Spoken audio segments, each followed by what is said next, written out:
আমের রাজধানী রাজশাহীতে শুরু হয়েছে ৩ দিনব্যাপী বর্ণাঢ্য ফল ও আম মেলা ২০২৬। এখানে এক ছাদের নিচে দেখা মিলছে অসংখ্য জাতের সুস্বাদু ও আকর্ষণীয় আমের।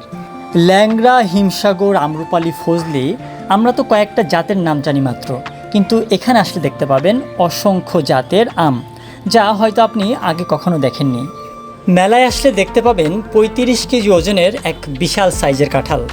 মেলায় প্রদর্শিত হচ্ছে প্রায় ১.৫ শতাধিক প্রজাতির ফল ও আম। এই আয়োজনের মূল লক্ষ্য নিরাপদ ও রপ্তানিযোগ্য আমের উৎপাদন বৃদ্ধি এবং বিশ্ববাজারে রাজশাহীর আমের পরিচিতি আরও বিস্তৃত করা। আমের পাশাপাশি রয়েছে এখানে বিভিন্ন প্রজাতির গাছপালা, বেশ কিছু নার্সারি এখানে স্টল নিয়েছে, চাইলে আপনি সেগুলো ঘুরে দেখতে পারেন।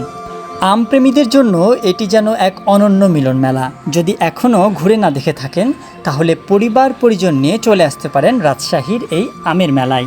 মেলার লোকেশন রাজশাহী কৃষি সম্প্রসারণ অধিদপ্তর, রেলগেটের একদম সাথেই। মেলাটি আজ থেকে শুরু হয়েছে, থাকবে আগামী ২৭ তারিখ পর্যন্ত। আজকের মতন এখানেই বিদায় নিচ্ছি, দেখা হবে আবারও নতুন কোনো আয়োজনে। সাথেই থাকুন।